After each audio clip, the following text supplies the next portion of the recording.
ದಿನನಿತ್ಯದ ಬದುಕಿನ ಸಮಸ್ಯೆ ಸಂದೇಹಗಳಿಗೆ ಲೌಕಿಕ ಹಾಗೂ ಪಾರಮಾರ್ಥಿಕ ಸ್ತರಗಳಲ್ಲಿ ಉತ್ತರವನ್ನು ಕಂಡುಕೊಂಡು ಅರ್ಥಪೂರ್ಣ ಸಾರ್ಥಕ ಜೀವನ ನಡೆಸಲು ನಮಗೆ ಇರುವ ಒಂದು ದಾರಿದೀಪ ಡಿವಿಜಿಯವರ ಮಂಕುತಿಮ್ಮನ ಕಗ್ಗ.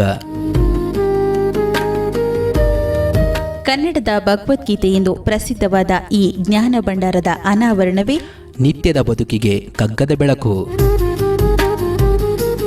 ತಪ್ಪದೇ ಕೇಳಿ, ಪ್ರತಿದಿನ ಬೆಳಗ್ಗೆ 7:15 ನಿಮ್ಮ ಜನಧ್ವನಿ ಬಾನುಲಿಯಲ್ಲಿ.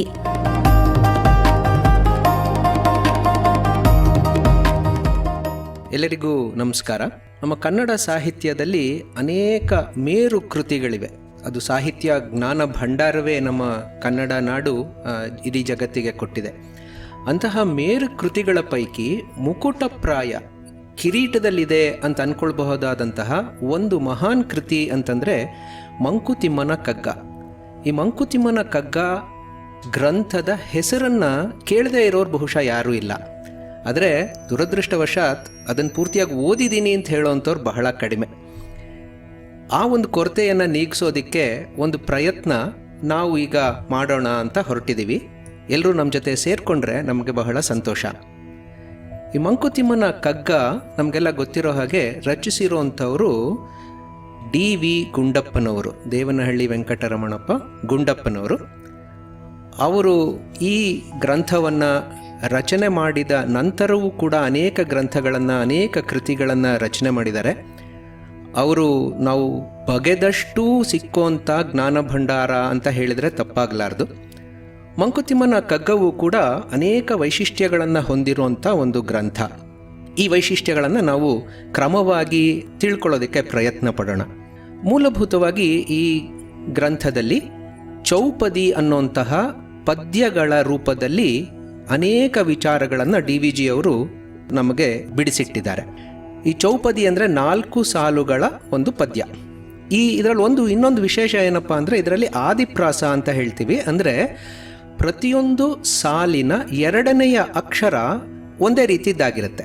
ಇದನ್ನು ನಾವು ಮುಂದೆ ಇದನ್ನು ಓದುವಾಗ ಗಮನಿಸ್ಕೋಬೋದು. ಕಡೆಯಲ್ಲಿ ಮಂಕುತಿಮ್ಮ ಅಂತ ಪ್ರತಿಯೊಂದು ಪದ್ಯವೂ ಕೂಡ ಕೊನೆಯಾಗುತ್ತೆ. ಆ ಮಂಕುತಿಮ್ಮ ಅನ್ನೋದು ಯಾಕೆ ಬಂತು ಅನ್ನೋದಕ್ಕೂ ಕೂಡ ಡಿ.ವಿ.ಜಿ. ಅವರ ವಿಶ್ಲೇಷಣೆಯನ್ನು ಕೂಡ ಕೊಟ್ಟಿದ್ದಾರೆ. ಮಂಕುತಿಮ್ಮ ಅಂತಂದರೆ ಅವ್ರು ಹೇಳೋ ಹಾಗೆ ಇದು ಸರ್ವೇ ಸಾಮಾನ್ಯವಾದಂತಹ ಸಮಾಜದ ಒಬ್ಬ ವ್ಯಕ್ತಿಯ ಪ್ರತಿನಿಧಿಯಾಗಿ ಆ ಒಂದು ಹೆಸರನ್ನು ಅವರು ತಗೊಂಡಿದ್ದಾರೆ ಅಂದರೆ ತಪ್ಪಾಗಲಾರ್ದು. ಅರ್ಥಾತ್ ಇದು ಯಾವುದೋ ದೊಡ್ಡ ವಿದ್ವಾಂಸರ, ಭಾಷಾ ಪಂಡಿತರ ಓದಿಗೆ ಮಾತ್ರ ಸೀಮಿತವಾದಂಥ ಒಂದು ಪುಸ್ತಕ ಅಂತ ಆಗದೆ ಹಳ್ಳಿಯಲ್ಲಾಗ್ಬೋದು, ಹಾಡಿಯಲ್ಲಾಗ್ಬೋದು, ನಗರಗಳಲ್ಲಾಗ್ಬೋದು, ಶಾಲೆಯಲ್ಲಿ, ಕಾಲೇಜಿನಲ್ಲಿ, ಮನೆಯಲ್ಲಿ ಎಲ್ಲಾದರೂ ಸರಿ ಇರೋಂತಹ ಎಲ್ಲರಿಗೂ ಅನ್ವಯವಾಗುವ ಒಂದು ಪದ್ಯವಾಗಬೇಕು, ಒಂದು ಗ್ರಂಥವಾಗಬೇಕು ಅನ್ನೋದು ಈ ಮಂಕುತಿಮ್ಮ ಅನ್ನೋ ಹೆಸರೇ ಸೂಚಿಸುತ್ತೆ. ಎಲ್ರಿಗೂ ಆಗತ್ತಿದು ಅಂಥೇಳಿ. ಜೊತೆಗೆ ಇದು ಯಾವ ವಿಷಯವನ್ನು ಆಧರಿಸಿದೆ ಅಂತಂದರೆ ನಮ್ಮೆಲ್ರಿಗೂ ಜೀವನದಲ್ಲಿ ಅನೇಕ ಕಷ್ಟಗಳು ಬರುತ್ತೆ, ಅನೇಕ ಸಂತೋಷದ ಸಂಗತಿಗಳಾಗುತ್ತೆ. ಈ ಏರುಪೇರುಗಳಿದ್ದೇ ಇರುತ್ತೆ. ಈ ಏರುಪೇರುಗಳ ಸಂದರ್ಭದಲ್ಲಿ ನಮ್ಗೆ ಅನೇಕ ಸಂದೇಹಗಳು ಕಾಡುತ್ತವೆ, ಅನೇಕ ಸಮಸ್ಯೆಗಳನ್ನು ನಾವು ಎದುರಿಸ್ತೀವಿ. ಅದರ ಪರಿಹಾರಗಳನ್ನು ಕಂಡುಕೊಳ್ಳುವಂಥ ಪ್ರಯತ್ನ ಮನುಷ್ಯ ವಿಕಾಸದ ಆದಿಯಿಂದಲೂ ಮಾಡ್ತಾ ಬಂದಿದ್ದಾನೆ. ಅದು ಎಲ್ಲ ದೇಶಗಳಲ್ಲಿ ಆಗಿ ಹೋದಂತಹ ಎಲ್ಲ ಜನ ಸಮುದಾಯಗಳು ಕೂಡ ಮಾಡಿರೋಂಥ ಪ್ರಯತ್ನ. ಎಲ್ಲ ಧರ್ಮಗಳು, ಎಲ್ಲ ಮತಗಳು ಕೂಡ ಈ ಪ್ರಯತ್ನದಲ್ಲೇ ಇನ್ನೂ ತೊಡಗಿವೆ.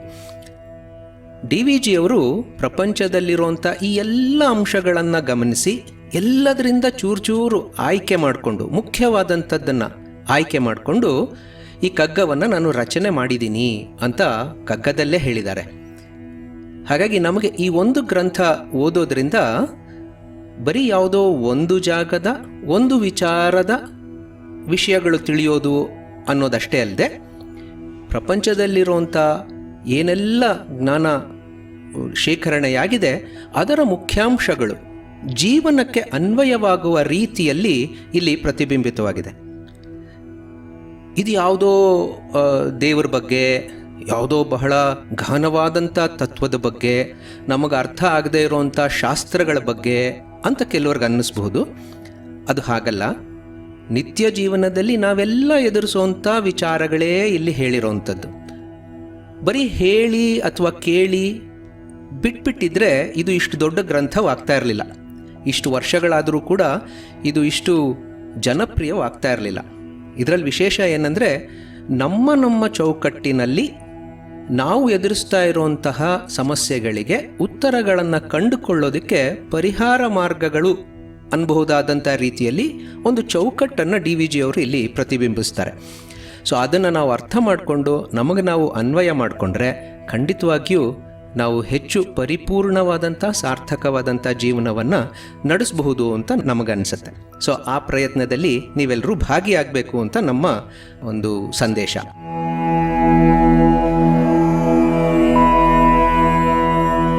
ಈ ಕಗ್ಗವನ್ನು ಓದೋದಕ್ಕೆ ಪ್ರಾರಂಭ ಮಾಡಿದಾಗ ನಾನು ನೋಡಿದಂತೆ 10ರಲ್ಲಿ 9 ಜನ ಪುಸ್ತಕ ತೆಗೆದು ಮೊದಲನೇ ಸಾಲು ಓದ್ತಾ ಇದ್ದಂತೆಯೇ ಕೆಳಗಿಟ್ಬಿಡ್ತಾರೆ ಪುಸ್ತಕನ. ಕಬ್ಬಿಣದ ಕಡಲೆ ಅಂತಲೇ ಪ್ರಸಿದ್ಧವೂ ಆಗಿದೆ ಇದು ತಪ್ಪೇನಲ್ಲ. ಯಾಕೆಂದರೆ ಪ್ರಾರಂಭಿಕ ಹಂತಗಳಲ್ಲಿ ಇದನ್ನು ಓದುವಂಥದ್ದು ಕಷ್ಟ, ಓದಿದ ನಂತರ ಅರ್ಥ ಮಾಡ್ಕೊಳ್ಳೋದು ಕೂಡ ಕಷ್ಟ. ಆದರೆ ಈ ಕಬ್ಬನ್ನು ನಾವು ಸವಿಬೇಕಾದ್ರೆ ಸುಮ್ಮನೆ ಲೋಟ ಎತ್ಕೊಂಡು ಕುಡಿಯೋಂಥ ನೀರಿನ ರೀತಿ ಆಗಲ್ಲ. ಕಬ್ಬಲ್ಲಿರೋ ಸಿಹಿ ನಮಗೆ ಸಿಗಬೇಕಾದ್ರೆ ಅದನ್ನು ಸರಿಯಾಗಿ ಗಟ್ಟಿಯಾದ ಹಲ್ಲುಗಳಿಂದ ಜಗಿದು ಹೀರಿದ್ರೆ ಮಾತ್ರ ಅದರ ರಸ ನಮಗೆ ಸಿಕ್ಕೋದು. ಹಾಗೇ ಕಬ್ಬಿನಂತೆಯೇ ಕಗ್ಗ. ಇದನ್ನು ನಾವು ಸ್ವಲ್ಪ ಕಷ್ಟವಾದರೂ ಸರಿ ಪ್ರಯತ್ನ ಪಡ್ತೀವಿ ಅಂತ ಮುಂದಕ್ಕೆ ಹೋದರೆ ಇದರಲ್ಲಿರುವಂಥ ಅನೇಕ ವೈಶಿಷ್ಟ್ಯಗಳು, ನಮ್ಮ ಜೀವನಕ್ಕೆ ಇರುವಂಥ ಸಂದೇಶಗಳು ನಮಗೆ ಗೋಚರವಾಗ್ತಾ ಹೋಗುತ್ತೆ. ಯಾಕೆ ಇದು ಕಷ್ಟ ಅಂತಂದರೆ, ಒಂದು ಇದರಲ್ಲಿ ಉಚ್ಚಾರಣೆ ಕಷ್ಟ ಆಗುತ್ತೆ. ಪದಗಳ ಜೋಡಣೆ ಬಹಳ ವಿದ್ವದ್ಭರಿತವಾಗಿದೆ. ಈ ಸಂಧಿಗಳು, ಸಮಾಸಗಳು ಅಂತ ನಾವೇನು ಹೇಳ್ತೀವಿ ಅದೆಲ್ಲ ಇದರಲ್ಲಿ ಪ್ರತಿಯೊಂದು ಸಾಲಲ್ಲೂ ಕೂಡ ಒಂದು ಸ್ವಲ್ಪ ಮಟ್ಟಿಗೆ ಇದ್ದೇ ಇದೆ. ಸೊ ಹಾಗಾಗಿ ಅದನ್ನು ಓದುವಾಗ ಯಾವುದನ್ನು ಎಲ್ಲಿ ಸೇರಿಸ್ಕೊಂಡು ಓದಬೇಕು ಅನ್ನೋದು ಗೊತ್ತಾಗದೇ ಇರ್ಬೋದು. ಅಷ್ಟೇ ಅಲ್ಲದೆ ನಾವೀವಾಗ ಮಾತಾಡ್ತಾ ಇರುವಂಥ ಹೊಸಗನ್ನಡ, ಈ ಕನ್ನಡದ ಪದಗಳಲ್ಲದೆ ನಡುಗನ್ನಡದ ಪದಗಳು ಆ ಥರದ್ದು ಕೂಡ ನಾವು ತತ್ಸಮ ತದ್ಭವ ಅಂಥೇಳಿ ಪ್ರಾಥಮಿಕ ಶಾಲೆಯಲ್ಲಿ ಕಲ್ತಿರ್ತೀವಿ. ಸೊ ಹಾಗೆ ತದ್ಭವ ರೂಪವಾದಂತಹ ಹಳೇ ಕನ್ನಡದ ಅನೇಕ ಪದಗಳು ಇಲ್ಲಿ DVG ಅವರು ಸೇರಿಸಿದ್ದಾರೆ. ಅದು ಭಾಷಾ ಸೌಂದರ್ಯವನ್ನು ಖಂಡಿತ ಹೆಚ್ಚಿಸುತ್ತೆ, ಕಾವ್ಯ ರಸವನ್ನು ಖಂಡಿತ ಹೆಚ್ಚಿಸುತ್ತೆ. ಆದರೆ ನಮ್ಮಂಥ ಪಾಮರರಿಗೆ ಅದನ್ನು ಅರ್ಥ ಮಾಡ್ಕೊಳ್ಳೋದು ಸ್ವಲ್ಪ ಕಷ್ಟ.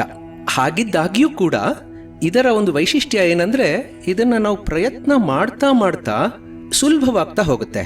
ಯಾವ ಪದಗಳನ್ನು, ಯಾವ ಒಂದು ಸಂಕೀರ್ಣವಾದಂಥ ಪದವನ್ನು ಸಾಧಾರಣ ಮಟ್ಟದಲ್ಲಿಯೇ ಅದನ್ನು ಬಿಡಿಸಿ ಓದಿ ಅರ್ಥ ಮಾಡ್ಕೊಳ್ಬಹುದು ಅನ್ನೋಂಥ ಕಲೆ ನಮಗೆ ಗೋಚರವಾಗ್ತಾ ಹೋಗುತ್ತೆ.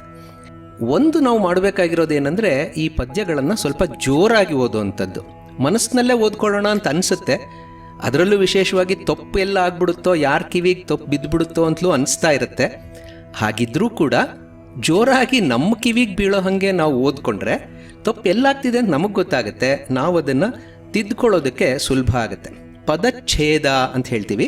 ಈ ಪದಚ್ಛೇದವನ್ನು ನಾವು ಮಾಡ್ತಾ ಅರ್ಥವನ್ನು ಗ್ರಹಿಸ್ಕೊಂಡ್ರೆ ಸುಲಭವಾಗಿ ನಾವು ಕಗ್ಗದ ರಸವನ್ನು ಹೀರೋದಕ್ಕೆ ಸಾಧ್ಯ ಆಗುತ್ತೆ. ಈ ಗ್ರಂಥದಲ್ಲಿ ಒಟ್ಟು 945 ಪದ್ಯಗಳು ಇವೆ. ಇದನ್ನು ಓದೋದಕ್ಕೆ ನಾವು ಮೊದಲನೇ ಪದ್ಯದಿಂದ ಶುರು ಮಾಡಿ ಕಡೆ ಪದ್ಯದವರೆಗೂ ಓದ್ತಾ ಹೋಗ್ಬೋದು. ಅದು ಒಂದು ವಿಧಾನ. ಆದರೆ ಅದು ಸ್ವಲ್ಪ ಕಷ್ಟ. ಅದು ಅಷ್ಟರ ಮಟ್ಟಿಗೆ ನಾವು ನಮ್ಮ ಏಕಾಗ್ರತೆಯನ್ನು ಕಾಪಾಡ್ತಾ ಉತ್ಸಾಹವನ್ನು ಮುಂದುವರಿಸ್ಕೊಂಡು ಹೋಗೋದು ಕಷ್ಟ ಪ್ರಾರಂಭದಲ್ಲಿ. ಇದರಲ್ಲಿ ವಿಶೇಷ ಏನಂದರೆ, ಇದನ್ನು ನಾವು ಈ ಚೌಪದಿಗಳನ್ನು ಮುಕ್ತಕಗಳು ಅಂತಲೂ ಕರಿತೀವಿ. ಯಾಕೆಂದರೆ ಮುಕ್ತವಾಗಿ ಒಂದೊಂದನ್ನೂ ಕೂಡ ನಾವು ಇದನ್ನು ಓದೋದಕ್ಕೆ ಸಾಧ್ಯ. ಸೊ ಎಲ್ಲರೂ ಒಂದು ಪುಸ್ತಕ ಇಟ್ಕೊಳ್ಳೋಣ ಕಗ್ಗದ್ದು. ಆ ಕಗ್ಗದ ಪುಸ್ತಕವನ್ನು ತೆಗಿಯೋಣ. ಯಾವ ಪೇಜ್ ಬರುತ್ತೋ ಆ ಯಾವ ಪೇಜಲ್ಲಿ ಯಾವ ಪದ್ಯ ನಮ್ಮ ಕಣ್ಣಿಗೆ ಬೀಳುತ್ತೋ ಅದನ್ನು ಓದೋಣ. ಸೊ ಹಾಗೆ ನಾವು ಪ್ರಾರಂಭ ಮಾಡಿದಾಗ ಅದು ತಾನಾಗಿ ನಿಲ್ಲಬಲ್ಲಂತಹ, ಅರ್ಥಪೂರ್ಣವಾಗಿ ನಮಗೆ ಸಂದೇಶವನ್ನು ನೀಡಬಲ್ಲಂತಹ ಶಕ್ತಿ ಈ ಮುಕ್ತಕಗಳಿಗಿವೆ. ಅದನ್ನು ನಾವು ಮುಂದೆ ನೋಡ್ತೀವಿ.